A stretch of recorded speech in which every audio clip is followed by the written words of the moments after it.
Hello there, this is All 24 News coming to you live from Algiers. These are your headlines.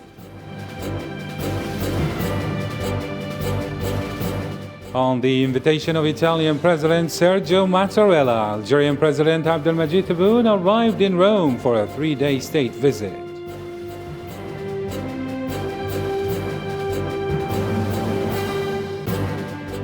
Russian ministry stated that the situation in the Donbas region, southeastern Ukraine, has reached its most intense degree as Russian troops tighten their grip and reinforce their military advancement over the region.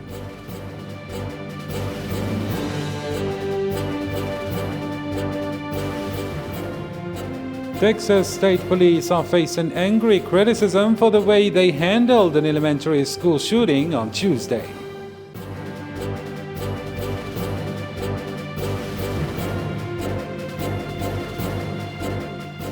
The chief Palestinian prosecutor affirmed Thursday that the journalist of Al Jazeera channel Shireen Abu Akleh, recently killed in the occupied West Bank, was the target of a shot by a Zionist soldier.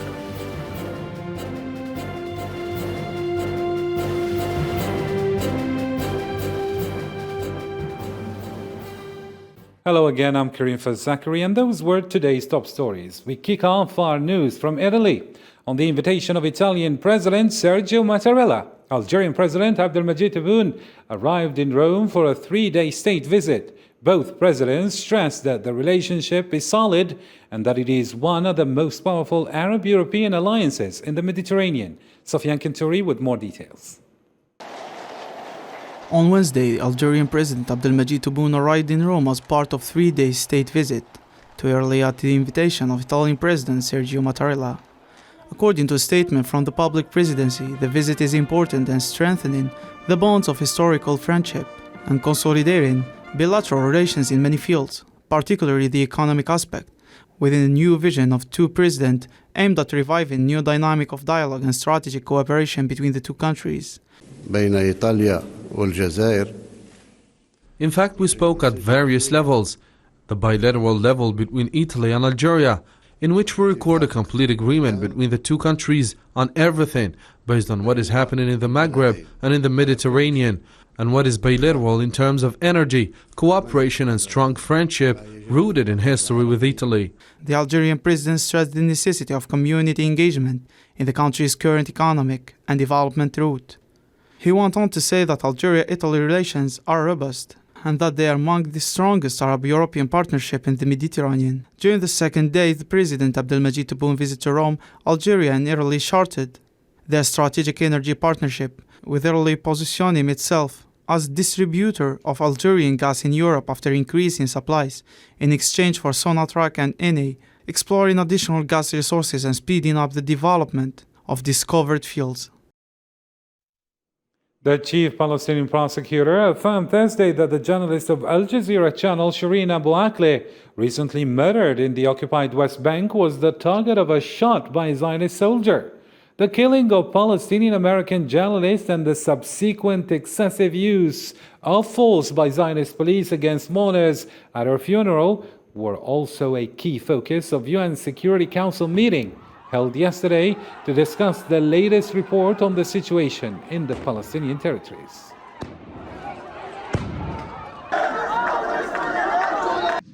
Shireen's killing is the story, the same story she was telling. The difference is that this time the world knew the victim. We are not being killed because of what we do, but because of who we are. We are not being killed by mistake, but as part of a grand design, aiming to make sure we all understand no one is safe, so that we all live with fear in our hearts and surrender. Still in occupied Palestine, Zionist forces stormed several Palestinian towns in the Jenin Governorate, north of the occupied West Bank, and installed checkpoints in the area on Wednesday morning. Dozens of Zionist military vehicles entered Araba, Kafrit, Nazlet Zaid, and a site near Silat ad-Dar, and performed searches in the area. There were no reported arrests or casualties in Jenin, but Zionist forces arrested several Palestinians in other towns in the West Bank and occupied East al-Quds. Still in our topical news, the Republican governor of Oklahoma, Kevin Stitt, on Wednesday signed a bill that bans the strictest abortions in the U.S. The law takes effect immediately upon Oklahoma governor's signature and prohibits all abortions with few exceptions. For their part, abortion providers have said they will stop performing the procedure as soon as the bill is signed. By taking the step, Kevin Stitt made his state the first to end all access to the procedure. Still in the U.S., Texas state police are facing angry criticism for the way they handled an elementary school shooting on Tuesday, as many asked why they took an hour before clashing with the 18-year-old. Hosam Burkan with more details. A young mother holds the photo of her murdered daughter as hundreds of people, including Texas Governor Greg Abbott and Senator Ted Cruz, attend a prayer vigil in Uvalde, the day after one of the deadliest shootings in recent years at a school in the United States, which claimed 19 lives. The role of law enforcement in the tragedy were at the center of questions on, with testimonies from parents who harshly charged the police, accusing them of having done proof of passivity. Victor Escalon, Texas Department of Public Safety Regional Director of the South Texas, said that the shooter, who killed 19 children and 2 female teachers, entered Robb Elementary School unobstructed, contradicting officials' previous statements about the chain of events in Uvalde. It was reported that a school district police officer confronted the suspect that was making entry. Not accurate. He walked in unobstructed initially. So from the grandmother's house to the bar ditch to the school, into the school, he was not confronted by anybody. Dora Mendoza, whose 10-year-old granddaughter lost her life in the Bob Elementary School shooting in Uvalde, Texas, challenged authorities over the epidemic of gun violence affecting children. My granddaughter was in here. She was an innocent little girl. Loving school and looking forward for summer. And she didn't get to do that. Meghan Markle, wife of the Prince Harry, paused at the makeshift memorial outside Uvalde County Court to honor the victims of the Robb Elementary School shooting. The White House announced that Joe Biden will travel Sunday, May 29, to Uvalde, Texas, where the massacre took place. The American president and his wife Jill Biden, who will accompany him, will go to share the mourning of the community.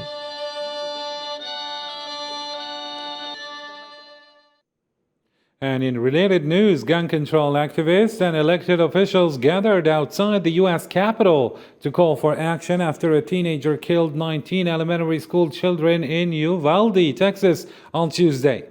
Karine Jean-Pierre, spokesperson for the White House, said that it's time for Congress to act on gun control legislation following the shooting in a Texas elementary school. Well, we have been talking to Congress before these 2 shootings that have been clearly very public and very devastating and horrific in this past 2 weeks. We are doing it now. Look, we know that this is not easy. We're not saying that this is easy. And the president is doing everything that he can to get this done. But we are going to continue to call on Congress to act. I'm here because I'm scared it's going to be me next. I don't know who's next. Me, my friends, my peers, and nothing's being changed. I'm a 17-year-old girl in high school, and something needs to be changed, and there needs to be laws in place. To Canada now, police in Toronto have shot and killed a man after he was spotted carrying a rifle near an elementary school, prompting an emergency lockdown for hundreds of students. Officers responded to reports of a man described as being in his late teens or early 20s, carrying a firearm in Scarborough Ports Union area of the Canadian city about 1 p.m. The suffocation death of a black man shown in a video clip held by two Brazilian highway police officers inside the trunk of a smoke-filled SUV has sparked outrage among Brazilians. Photos of police stopping Tuesday at Detour in the northeastern state of Sergipe show officers forcibly holding 38-year-old men in the back of their police car amidst a thick cloud of white smoke, which appears to be tear gas emerging from the car's SUV. China and Russia vetoed a UN resolution on Thursday to tighten sanctions on North Korea after a slew of missile launches this year, marking a first serious division among the 5 veto-wielding permanent members of the UN's most powerful body. The other 13 council members all vetoed in favor or voted in favor of the resolution that was sponsored by the US, which proposed banning tobacco and oil exports to North Korea. China and Russia told the Security Council after the vote that they oppose more sanctions, stressing that what's needed now is a renewed dialogue between North Korea and the United States. U.S. Ambassador to the UN Linda Thomas-Greenfield described the vote as a disappointing day for the Council. The Council is ready. It goes without saying that this is a disappointing day for this Council. The Council has refused to take action in response to the DPRK's unlawful launching of intercontinental ballistic missiles. I wish I could say I am surprised. We have been circulating a draft of this resolution for 9 weeks. In that time, the countries vetoing this resolution have refused to engage on the text despite our commitment to inclusivity and flexibility during consultations. The U.S. is not looking for a new Cold War with China, but will defend the international order, Blinken says. In a speech about China, the Secretary of State offered no clues about how the Biden administration will handle trade disputes or whether it will lift tariffs imposed by Trump. Nabil Khazini with more details. In a long-awaited speech on China, U.S. Secretary of State Antony Blinken said Thursday that Washington was engaged in a vigorous competition with Beijing in order to preserve the world order, but denied any desire to enter into a new Cold War. We are not looking for conflict or a new Cold War. To the contrary, we're determined to avoid both. We don't seek to block China from its role as a major power, nor to stop China, or any other country for that matter, from growing their economy or advancing the interests of their people. But Beijing felt slandered by the speech of the head of the American diplomacy, who judged that China posed the most serious risk of questioning the international order. Blinken's speech is verbose and full of stratagems. In essence, he spreads false information, exaggerates the Chinese threat, interferes in China's internal affairs and China's domestic and foreign policies. The objective is to contain and suppress China's development and maintain U.S. hegemony and power. China is very unhappy and strongly opposes this speech. U.S. President Joe Biden, who often presents the current world in an opposition between democracies and autocracies, believes that this decade will be decisive. According to Antony Blinken, the United States recognizes that it will be difficult to change the path of China and the ambitions of President Xi Jinping. China is the only country with both the intent to reshape the international order and, increasingly, the economic, diplomatic, military, and technological power to do it. U.S. President stirred a bit of controversy in recent months by indicating that the United States is ready to defend Taiwan militarily. His Secretary of State, meanwhile, accused China of exerting increasing coercion on Taiwan and raising tensions around the island. While our policy has not changed, what has changed is Beijing's growing coercion, like trying to cut off Taiwan's relations with countries around the world and blocking it from participating in international organizations. And Beijing has engaged in increasingly provocative rhetoric and activity. The answer was quick and firm from Beijing. The United States is the inventor and synonym of coercive diplomacy, coercing targets regardless of size, distance, friend or enemy. The United States is used to intimidation. The international community has suffered from that. This whole problem of the United States should have been corrected a long time ago. Blinken's intervention has put China back at the center of U.S. geopolitical concerns after several months monopolized by the war in Ukraine. During his daily press briefing, Pentagon spokesman John Kirby denounced the coercion exerted by Beijing on its partners, adding that China envies America alliances because it has none. It's our alliances, our network of partnerships that China envies a lot because they don't have that. Those are transactions, and they're not real partnerships. They are, in many cases, they coerce and intimidate other nations to try to act in ways that are more beneficial to Chinese interests than they are to their own. The Russian ministry stated that the situation in the Donbas region, southeastern Ukraine, has reached its most intense degree as Russian troops tighten their grip and reinforce their military advancement over the region. It also claimed that Russia had destroyed 1,873 educational institutions during the full-scale war, calling it a colossal scale of losses. Usama Ayadi has more insights. Ukraine's defense ministry spokesman on Monday said Russia has had temporary tactical success in some areas of the Donbas region. Colonel Alexander Mutuzyanik stressed that this shouldn't be interpreted as a retreat from Ukrainian forces, as in some areas Ukrainian units are engaging in a counter-offensive under favorable conditions. It's not a secret that Russian groups have indeed achieved temporary tactical success in some areas, but it's wrong to interpret these actions as the retreat of Ukrainian forces.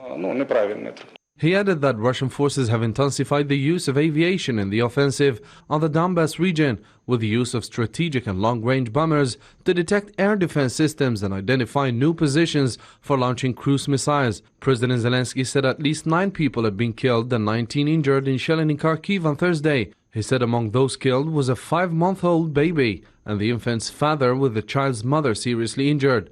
A 9-year-old girl was also wounded, he added. A Ukrainian official said on Thursday fighting in the Donbas region had reached a maximum intensity as Russian forces continued to attack the Donetsk region.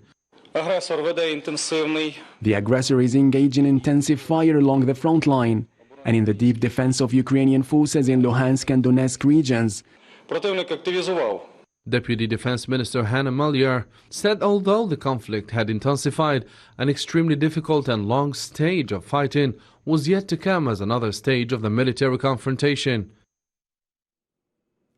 Ukraine is investigating over 13,000 cases of alleged Russian war crimes, according to Prosecutor General Irina Venediktova. According to U.S. Defense Secretary Lloyd Austin, around 20 nations, including Italy, Greece, and Denmark, announced fresh security aid packages for Kiev during a virtual conference with allies. The Prime Minister of Finland, Sanna Marin, arrived in Ukraine on Thursday, where she held an official meeting with Ukrainian President Volodymyr Zelensky. During a press conference with the Ukrainian Prime Minister, Marin described the war in Ukraine as a turning point for Europe. In addition, as part of the visit to Ukraine, Marin visited the war-torn cities of Bucha and Irpin, something becoming a tradition for Western leaders visiting Ukraine. Together with the European Council. Today, all the leaders. Russia's war against Ukraine is the turning point for whole Europe. It has changed the European security environment profoundly, as well as our perception of Russia. Trust is lost for generations. The group of 7 countries will phase out coal-based energy by 2030 and decarbonize their power sectors by 2035. Marian Zian in this report. The G7 countries have reached concrete agreements on phasing out coal power generation and expanding renewable energy production, according to reports in Germany. The pledge would mark the first commitment from the economic alliance to quit coal-fueled power. addressing the global crisis together as G7 environment, energy and climate ministers to save the natural foundation of life. That is the mandate for action for this G7 ministerial. The final communiqué of the three-day G7 meeting in Berlin would also include a strong emphasis on protecting biodiversity and fighting plastic pollution. The Ukrainian conflict has triggered a scramble among some countries to buy more non-Russian fossil fuels and burn coal to cut their reliance on Russian supplies, raising fears that the crisis could undermine efforts to fight climate change. G7 leaders have already agreed to ban or phase out imports of coal and oil from Russia. Meanwhile, countries including Germany and Italy are heavily reliant on Russia for natural gas supply and couldn't find alternatives, making Europe divided over the Russian energy embargo. Particularly with reference to getting Europe off Russian hydrocarbons, I think is our top immediate priority.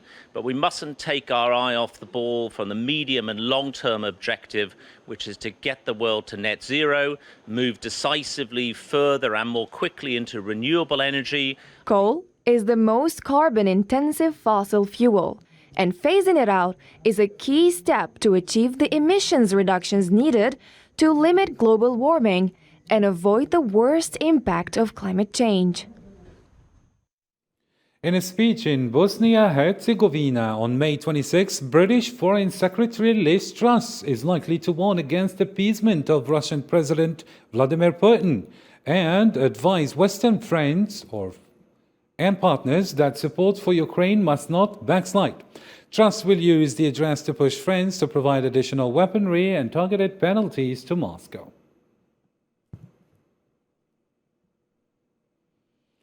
In the latest incident in the poor Sahel nation, suspected terrorists massacred roughly 50 civilians in Burkina Faso, according to the governor of the Eastern region. In a statement, Colonel Hubert Yamiogo revealed that residents from Majori died while attempting to evacuate the siege. He added that the toll was preliminary. 11 newborn babies died in a hospital fire blamed on electrical short circuit in Senegal's western city of Tivaouane, according to local authorities. In the latest series of hospital deaths that have exposed the weakness of the nation's healthcare system, President Macky Sall announced the tragedy on Twitter and declared 3 days of national mourning.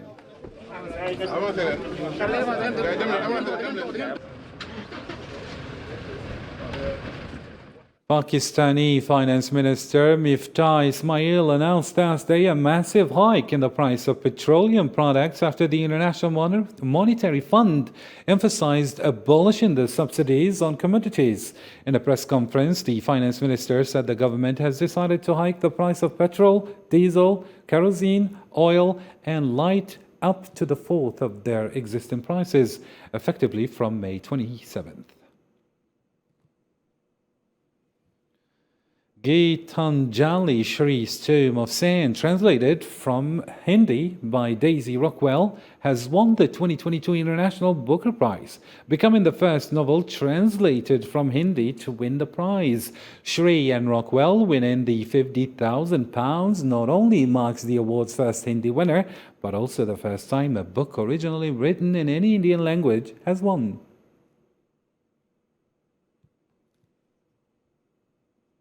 ABBA is launching a series of state-of-the-art digital avatar concerts in London on Friday, which will take.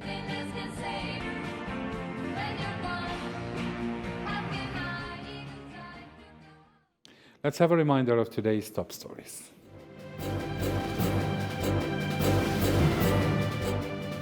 On the invitation of Italian President Sergio Mattarella, Algerian President Abdelmadjid Tebboune arrived in Rome for a 3-day state visit.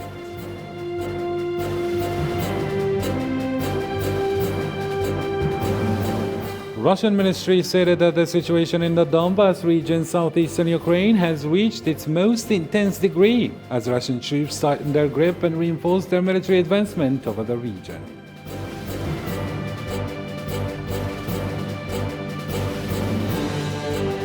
Texas state police are facing angry criticism for the way they handled an elementary school shooting on Tuesday.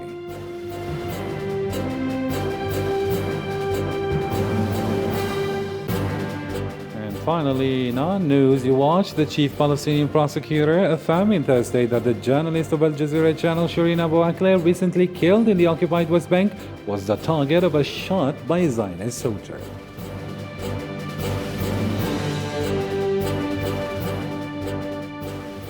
Well, that's all we have in our program for today. Thank you for watching. Bye-bye.